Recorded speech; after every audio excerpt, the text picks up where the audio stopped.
بسم اللہ الرحمن الرحیم۔ السلام علیکم محترم دوستو، روزے کی حالت میں سرما ڈالنے اور سر یا جسم پر تیل لگانے کا کیا حکم ہے؟ نیز کیا مہندی لگانے سے بھی روزہ ٹوٹ جاتا ہے؟ آنکھ میں سرما ڈالنے، جسم یا سر پر تیل لگانے اور مہندی لگانے سے روزہ نہیں ٹوٹتا۔ حدیث پاک میں ہے، حضرت انس بن مالک بیان کرتے ہیں کہ ایک شخص نبی پاک صلی اللہ علیہ وسلم کے پاس حاضر ہوا اور عرض کیا کہ میری آنکھیں دکھ رہی ہیں، کیا میں سرما لگا سکتا ہوں جبکہ میں روزے سے ہوں؟ فرمایا ہاں۔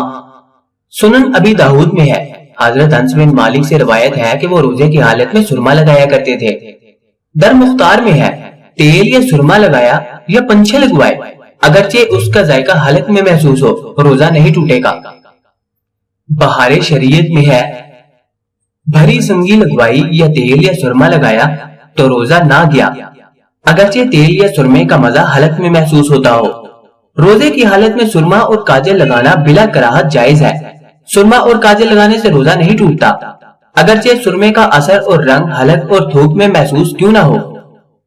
بڑا گناہ غیبت ہے، یہ سب جانتے ہیں کہ یہ بہت شدید گناہ ہے، لیکن ہمارے معاشرے کا کچھ ایسا چلن ہے کہ لوگ اس گناہ سے بہت ہی کم بچنے کی کوشش کرتے ہیں۔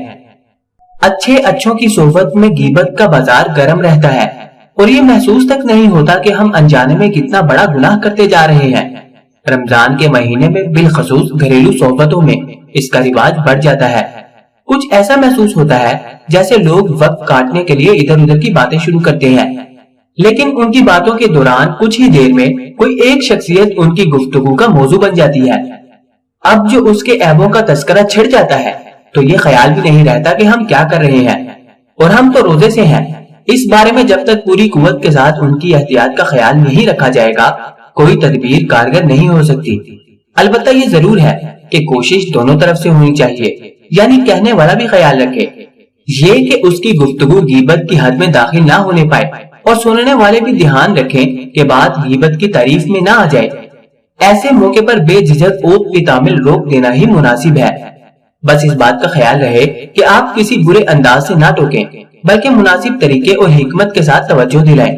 حرام اور ناجائز مال کھانا سبھی لوگ گناہ جانتے ہیں، لیکن عملی زندگی میں بہت ہی کم لوگ اپنی روزی کے بارے میں اس کا خیال رکھتے ہیں کہ ان کی کمائی حلال ہے یا حرام۔ ایسا معلوم ہوتا ہے ہر شخص کے سامنے بس روزی کمانا مقصود ہوتا ہے، کس طرح کمائیں اس پر کم ہی لوگ سوچتے ہیں۔ رشوت لینے والے رشوت لیتے رہتے ہیں، لین دین میں بے ایمانی کرنے والے بے ایمانی کرتے رہتے ہیں، جھوٹ بول کر اور جھوٹے اندراجات کر کے پیسے بچانے والے پیسہ بچاتے رہتے ہیں، سود کا لین دین ہوتا رہتا ہے۔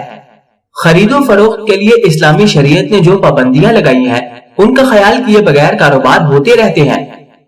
غرض یہ کہ معاملات کی درستی، دیانت اور ایمانداری کے تقاضوں کو پورا کرنے کی طرف بہت ہی کم دھیان دیا جاتا ہے، حالانکہ یہ سب جانتے ہیں کہ اس طرح جو دوسروں کی حق تلفی کی جاتی ہے یہ ایک ناقابل معافی گناہ ہے۔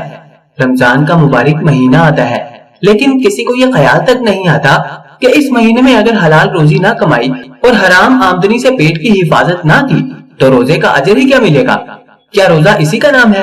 کیا اس طرح ہم اپنے روزے کو ضائع نہیں کر رہے کہ اللہ تعالیٰ محض آپ کے بھوکے پیاسے رہنے سے اس پر ثواب عطا کرے گا؟